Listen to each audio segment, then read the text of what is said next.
ಜಿಲ್ಲಾಡಳಿತ, ಜಿಲ್ಲಾ ಪಂಚಾಯಿತಿ, ಕೃಷಿ ಇಲಾಖೆ ವತಿಯಿಂದ ರಾಮನಗರದಲ್ಲಿಂದು ಅಂತಾರಾಷ್ಟ್ರೀಯ ವಾಣಿಜ್ಯ ಮೇಳದ ಅಂಗವಾಗಿ ಹಮ್ಮಿಕೊಂಡಿದ್ದ ಸಿರಿಧಾನ್ಯ ಜಾಥಾಕ್ಕೆ ಜಿಲ್ಲಾ ಕೃಷಿ ಸಮಾಜದ ಅಧ್ಯಕ್ಷ ಪಿ. ಗೋಪಾಲ್ ಚಾಲನೆ ನೀಡಿದರು.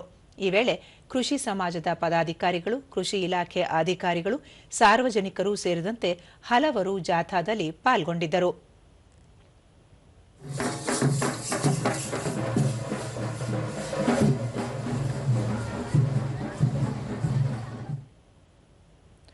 ಬಳಿಕ ಪಿ. ಗೋಪಾಲ್ ಸಿರಿಧಾನ್ಯಗಳ ಬಗ್ಗೆ ಅರಿವು ಮೂಡಿಸುವ ಉದ್ದೇಶದಿಂದ ತಾಲೂಕು ಕಚೇರಿಯಿಂದ ಜಿಲ್ಲಾಧಿಕಾರಿ ಕಚೇರಿವರೆಗೆ ಸಿರಿಧಾನ್ಯಗಳ ಜಾಗೃತಿ ಜಾಥಾ ಹಮ್ಮಿಕೊಳ್ಳಲಾಗಿತ್ತು ಎಂದು ಹೇಳಿದರು.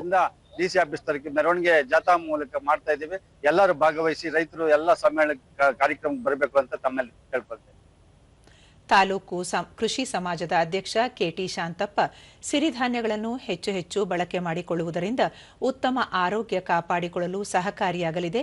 ಈ ನಿಟ್ಟಿನಲ್ಲಿ ಅರಿವು ಮೂಡಿಸುವ ಉದ್ದೇಶದಿಂದ ಜಾಥಾ ಆಯೋಜಿಸಲಾಗಿತ್ತು ಎಂದು ಹೇಳಿದರು. ಈ ಕಾರ್ಯಕ್ರಮವನ್ನು ಯಶಸ್ವಿಗೊಳಿಸಿಕೊಡಬೇಕು ಅಂತ ಈ ಮುಖಾಂತರ ನಾನು ಕೇಳ್ಕೊತಾ ಇದ್ದೀನಿ. ಕೃಷಿ ಇಲಾಖೆಯ ಪ್ರಭಾರ ಉಪನಿರ್ದೇಶಕರಾದ ವನಿತಾ, ಸಿರಿಧಾನ್ಯಗಳ ಬಗ್ಗೆ ಜನರಲ್ಲಿ ಜಾಗೃತಿ ಮೂಡಿಸುವ ಉದ್ದೇಶದಿಂದ ನಗರದ ಪ್ರಮುಖ ಬೀದಿಗಳಲ್ಲಿ ಜಾಗೃತಿ ಜಾಥಾ ನಡೆಸಲಾಯಿತು. ಜನರು ಆರೋಗ್ಯದ ದೃಷ್ಟಿಯಿಂದ ಸಿರಿಧಾನ್ಯ ಬಳಕೆಗೆ ಒತ್ತು ನೀಡಬೇಕು ಎಂದು ಹೇಳಿದರು.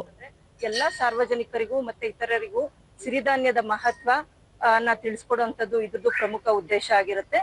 ಇದೇ ರೀತಿ ನಮ್ಮ ರಾಜ್ಯ ಮಟ್ಟದಲ್ಲೂ ಕೂಡ ಅಂತಾರಾಷ್ಟ್ರೀಯ ವಾಣಿಜ್ಯ ಮೇಳವನ್ನ ರಾಜ್ಯ ಮಟ್ಟದಲ್ಲಿ ಆಯೋಜಿಸಲಾಗುತ್ತೆ. ರೈತ ಮಹೇಶ್, ಸಿರಿಧಾನ್ಯ ಬೆಳೆಯುವ ರೈತರಿಗೆ ಹೆಚ್ಚಿನ ಪ್ರೋತ್ಸಾಹ ಕಲ್ಪಿಸುವುದು ಹಾಗೂ ಸಿರಿಧಾನ್ಯದಿಂದ ಆಗುವ ಪ್ರಯೋಜನಗಳ ಕುರಿತು ಅರಿವು ಮೂಡಿಸಲು ಜಾಥಾ ಹಮ್ಮಿಕೊಂಡಿರುವುದು ಶ್ಲಾಘನೀಯ ಎಂದು ಹೇಳಿದರು. ತುಂಬಾ ನಶಿಸಿ ಹೋಗ್ತಿದೆ, ಹಂಗಾಗಿ ಅದನ್ನು ಉಳಿಸಿ ಬೆಳೆಸಬೇಕು ಅನ್ನೋ ಉದ್ದೇಶದಿಂದ ಇವತ್ತು ನಡೀತಕ್ಕಂಥ ರೋಡ್ ಶೋ ಅಲ್ಲಿ ನಾವು ಭಾಗವಹಿಸ್ತಾ ಇದ್ದೀವಿ. ತಾವು ಭಾಗವಹಿಸಿ. ಇದೇ ಸಂದರ್ಭದಲ್ಲಿ ಸಾಂಸ್ಕೃತಿಕ ಕಲಾ ಪ್ರದರ್ಶನ ನಡೆಯಿತು.